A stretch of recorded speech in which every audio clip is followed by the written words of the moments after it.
Got a question? Ask Tom on Home Show Radio. This is Home Show Radio live on Facebook and YouTube. Your questions, Tom's answers. Now here's Tom Tynan and Charlie Mosier. Ready to help you around the house with everything on your mind. I'm Charlie Mosier, and he's Tom Tynan. I'm Tom Tynan. Thoroughly prepared to be engaging and entertaining. And I answer your home improvement questions for 33 years on Sports Radio 610, and we're here today. I'm sorry, I needed a little prodding. Yeah, it's my job. I've got the prod right. Don't make me get it out. Yes. I've got the prod right over here. You shocked me when I didn't say anything. All right. Now, remember, we are live here on Facebook and YouTube, and that means that if you have questions, go ahead and put them in the comments section down below, and we'll take them on here. We're going to be joined in a few minutes. He doesn't know what I'm going to do, so I'm going to put him on camera here for a second. We're joined today by Vic Casso, who is with TDT, and we're going to be talking about repiping and maybe restoring your pipes and all that. That's going to be in the program this morning as we go along. But the real purpose of the show is to answer the questions you send us under the Ask Tom tab. You want to get right to it? I'm here. No, I'm leaving now. Okay, well then we'll make up answers without you. All right, here we go. First question to us comes from Patrick in Humble. He says, I'm getting a new AC system installed, Tom. If space is not an issue in my attic, is a horizontal versus a vertical installation better? I was told that my system will last longer if I go vertical. Oh, I don't necessarily think that's true at all. No, wait a second. I misread that. Hang on. I gotta say, he said horizontal. It says right there on the screen. I can't lie. All right. Okay. The horizontal system will probably last longer, and it's easier to work on. You have plenty of room. You don't see a lot of them. Let's say San Antonio, you'll see mostly vertical in closets. They don't want to put them in the attic. Sometimes you'll see them in like the Dallas area. Vertical units are very popular, but they're noisy. They're in your living space, and quite frankly, they don't run as well as a horizontal unit. And they're much harder to maintain. So the horizontal units, and the reason they're so popular in Houston, number one, is we're the most air-conditioned city in the world, just about. Actually, we are, but I want to say just about to cover myself. But we have a lot of attics. We have bigger homes. We've got all these different roof lines and stuff. And we have the room up there to do that. And you can also maintain the parts and pieces better. In other words, if you just want to pull your evaporator coil out because it gets old, it's easily done, and the new one's easily put back in if you have a good technician. So horizontal systems are by far the best way to go if you can do it. Now, I don't know if you've noticed it's kind of hot outside, Tom. Oh, I thought I was going to die yesterday. I'm not a Gatorade drinker because it's the Gators and I was a Hurricane. And that means Miami versus the University of Florida. But I put down 2 of them yesterday, and I thought I was just going to fall down on my face. Yep. And hydrate. If there's anything I can tell you today, forget the home improvements. Keep the water in you if you're working outside. Well, that's the reason I mentioned it, is air conditioning is kind of the theme for the 3 questions we have for you today. Next one comes to us from Jerry in Tomball. He says, I want to add a mini split AC to my 25 by 25 detached garage wood shop. As he does some work out there in his workshop. He's going to spoil himself. I like that. Yeah. He has 8-foot ceilings, drywall walls, an insulated garage door. The walls, ceiling is mostly insulated, part isn't. He says, I can get a cooling only unit from a buddy of mine for $524, a mini split here, or a heat pump for $716. They're both 2-ton units. He says, this is my wood shop, he says, where my Challenger sleeps. Good man. It will only run when I'm making sawdust, so is 2 tons too much? If you're worried about cooling only, whether it's a heat pump or electric strip heat, and those are his 2 options he's talking about, who cares? We're talking about wintertime heating. We're not talking about cooling.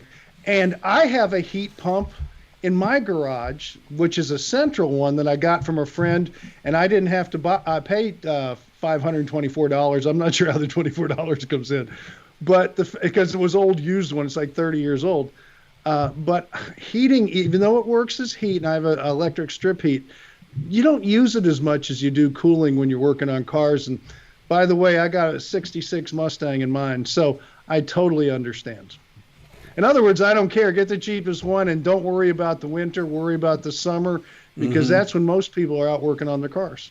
Well, as we both know, having had some time in the north, you can always put a sweater on, when you're out there, or a coat or something. You don't have to heat the car. I mean, it's the summertime that hurts the batteries, and you're out there working. And as a car enthusiast, like I come from a whole family of them, what we usually do is in the wintertime, we winterize them and not really use them too much. It's the summertime, the spring, and when it gets a little warm, when we're out having fun with them.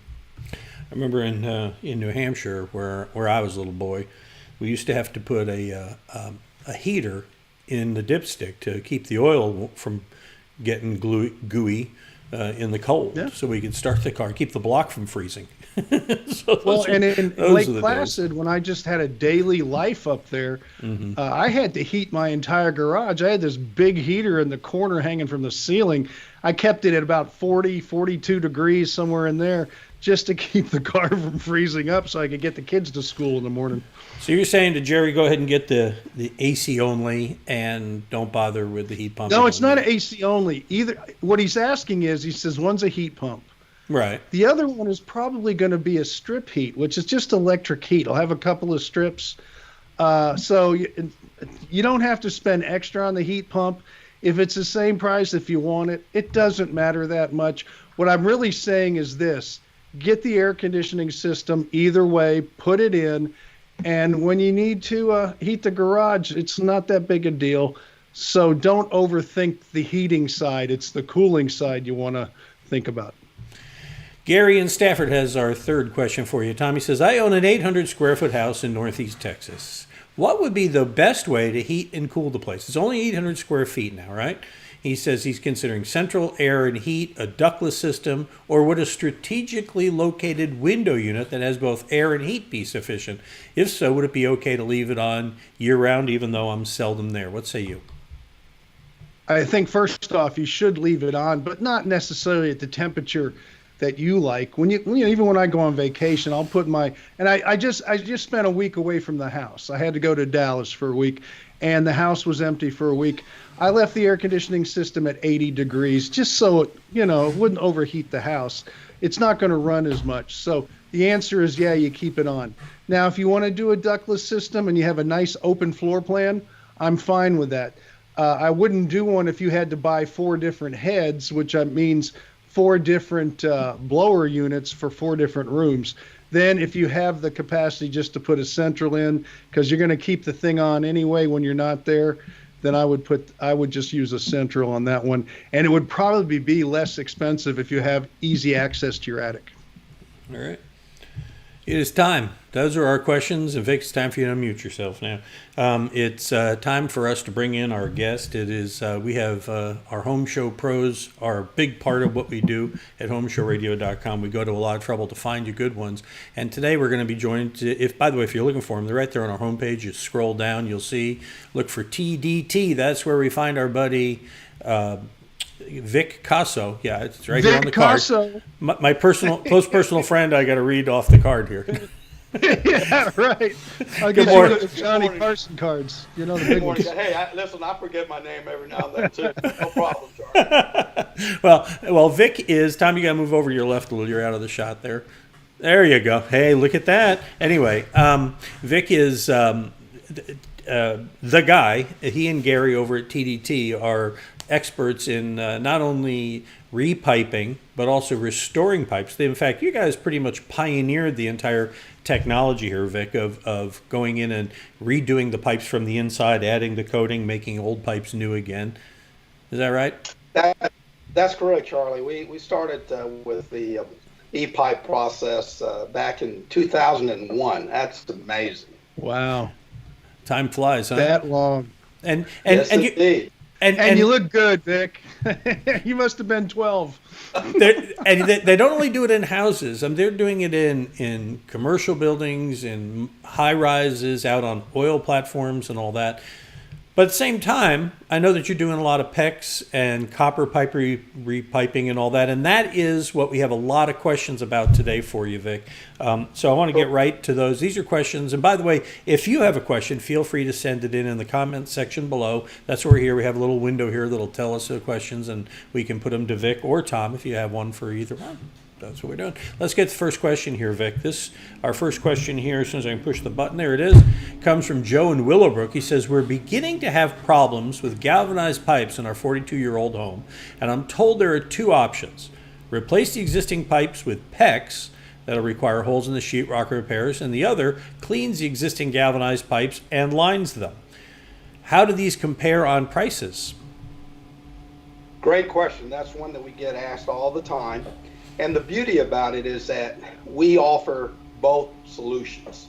So it's really based on what the customer's objectives are.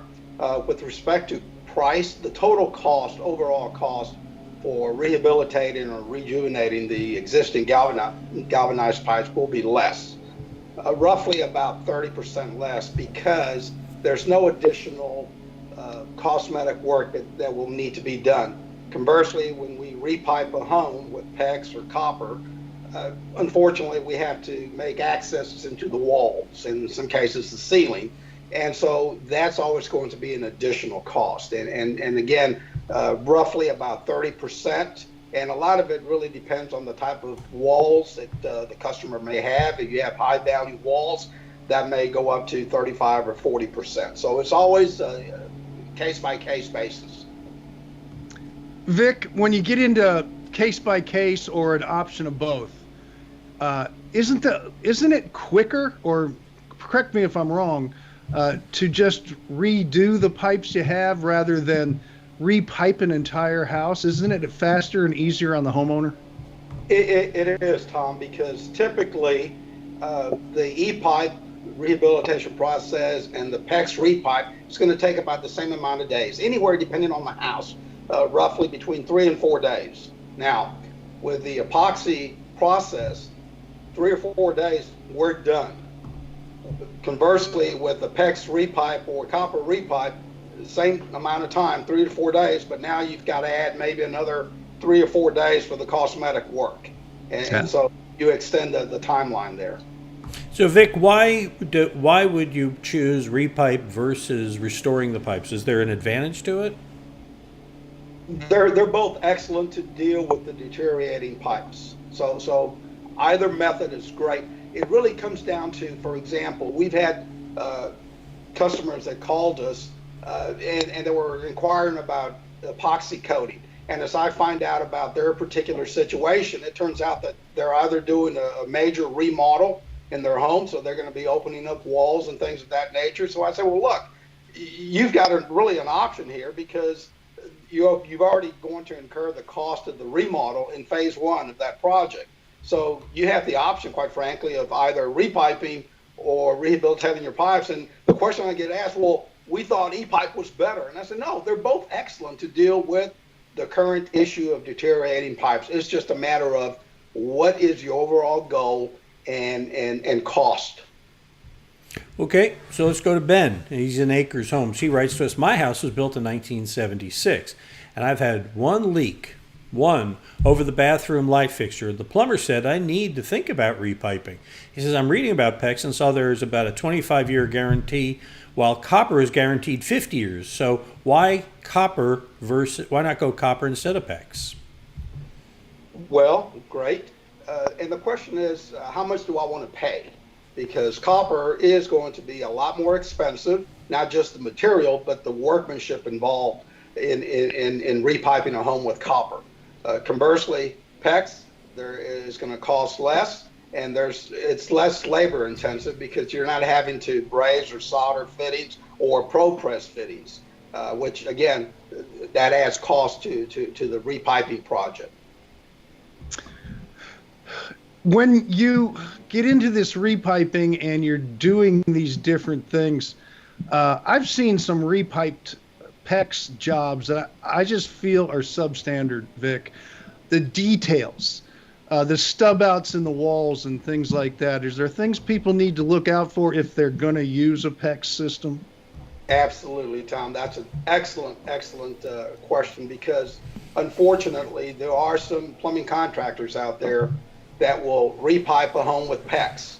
And again, unless you're in this business, a homeowner for the most part doesn't really know PEX A from PEX B or C. And also they really don't know what's involved in that repipe. And typically what they look at is just the cost. And it's not uncommon for folks to call 2 or 3 different plumbing contractors and get an estimate, which we always encourage. Do that. But you really need to look at what am I getting for the price. If one particular contractor is 50% less than the other two, you've got to ask, what exactly are they offering that the other two are or aren't offering, right? And when it turns out, like you mentioned, Tom, we've seen this, unfortunately, where a plumbing contractor will just take the PEX pipe and stub it out of the wall, attach the shut-off, the angle valve there, silicone and a scutcheon plate, push it back. And quite frankly, the homeowner's never going to go and turn that valve on right at that point.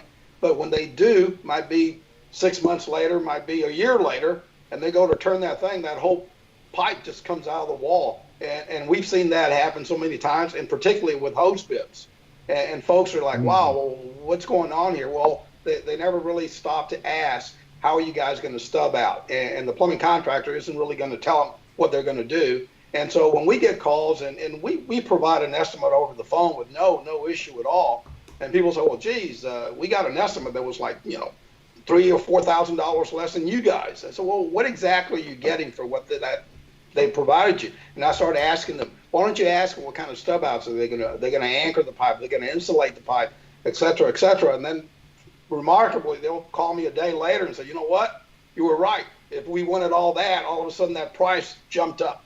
So and we encourage folks to really ask questions and by all means, get a couple estimates, and that way you know where it should be. Vic, you've done jobs, we've done a video with you even, where you have a combination of the PEX and the E-pipe in houses, because don't you reach a point where it's gone too far and you can't clean the pipes out? That's correct. Occasionally we do run into a situation where a segment of pipe, and typically it's galvanized steel pipe, that the corrosion is so far that to the point where we can't rehabilitate that pipe, because either the erosion of the pipe is beyond the point where we're going to feel comfortable warranting that product. And we warranty our E-pipe installation and workmanship for 10 years. So if we see something that's high risk to the point where it says, you know what, we're not going to do the customer a favor, and we're certainly not going to do ourselves a favor or the technology a favor, we'll let the homeowner know that segment has to be replaced. And one of the beauties about the E-pipe, we'll replace up to 20 feet of pipe at no charge, because occasionally we will find a segment, might be a 2 or 3 foot segment of pipe that needs to be replaced, but then we can continue with the rest of the rehabilitation process. So that works a lot. We've talked a lot so far this morning, Tom. We've talked with Vic about the supply side. I got a question for the other end. Okay, this one comes to us from Henry in Spring Where are Branch. you going with this, Charlie? I'm going. All drains lead to the ocean, Tom. So Henry writes, our drains, easy. Our drains are backing up. He says a plumber ran a camera down the sewer pipe and found a break in it. He wants to dig a trench to fix it. I've heard you talk about trenchless. He's saying, Tom, but Vic, for you, could that be something that would work for us instead? It's possible. It really depends on what the issue is with the pipe, where the break is, and that type of thing. Because in some cases, the cured in place pipe lining, where we can restore that pipe with a structural liner, may not be ideal because of where the break is. For example, if it's at a fitting, we can't really line that because we'll obstruct the other end of that connection. So it's really, again, on a case-by-case basis. And that's where the video inspection is critical to determine exactly what the issues are. And in other cases too, there may be more than one problem. For example, we've seen where there was a crack or a hole in a segment of pipe that would have been an ideal candidate for a liner, but you go downstream and that same line it's got what we call a belly. In other words, it's holding that waste effluent.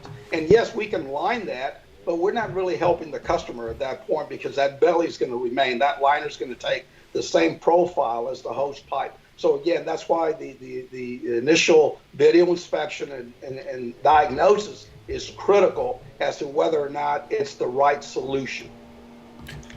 I'm a little relieved on this one. I thought we were going down the colonoscopy thing there for a minute. No, it's Charlie. a whole different kind of camera, Tom. Okay, yeah, I've seen those cameras. I've been there. Vic, do you have jobs where you just have to do a little bit of everything? I mean, you're getting into drain lines and water lines and fittings and hose bibs and I'm sure you just don't do one part, you do it all for the customer. We do, and that's, again, I think something that a lot of our customers appreciate, that we can take care of their entire plumbing infrastructure at their home, and they appreciate that. They like that, and quite frankly, a lot of our customers are from referrals.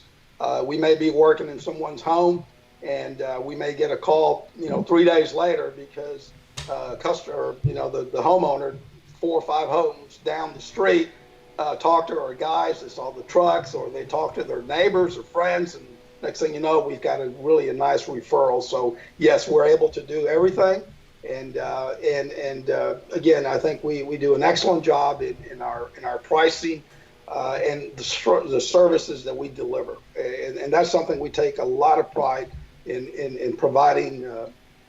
Helping customers and all. It's amazing how many times I'll talk to someone over the phone and just help them diagnose a problem. And in some cases, I'll say, look, you seem pretty handy. If you're willing to tackle this, you can do it. We just went through it. And they're like, oh my gosh, you know what? You're the first company that I've talked to that actually took the time to really diagnose the problem. And gave me the inspiration to go do it. And I'll get a call back 2-3 days later, hey, I solved the problem, and we're going, great, that's wonderful. So that's how TDT does it. That's fantastic. Vic, thank you a lot for being here this morning. If you'd like to know more about TDT, by the way, just take a quick visit over HomeShowRadio.com. It's our homepage there. You'll scroll down and you see, there it is, TDT, right over there. Click on that, and it'll open up the page and reveal Vic Casso's work and everything that he and Gary, we got to say hi to Gary, because I'm sure Gary is absolutely sitting there watching this morning going, hey. I'm sure he's watching and critiquing. Sure, he's got, no, Gary would never be Gary, I don't want to hear from you, Gary. Give him critique Vic, but it's Vic's fault. It's all Vic's fault. I can't get any better than this. Yeah, but Gary's a funny guy. I mean, in the sense that Gary can take a piece of pipe, right? And he'll tell you its molecular construction, everything that makes it up and everything. He's a guy who knows his pipe. Wait, I didn't mean it that way.Hold on. Okay. Hey, going down that road again. All right. So, Vic, thanks a lot for being here. Appreciate it. We'll see you down the road. Hey, guys. Thanks a lot. Enjoyed it very much. Thanks, Gary, if you're watching. All right. We'll see you. All right. Bye and that's a... Vic's a good guy. He's really appreciate him taking time to join us this morning. We'll have another Home Show Pro on again with us next week to answer more questions. I tell you what, if it stays hot, we may just get Chad back from Absolute Comfort Air to take on more air conditioning questions, because God knows we're getting a bunch of them. Now, you, Tom, will be, of course, on the radio all weekend.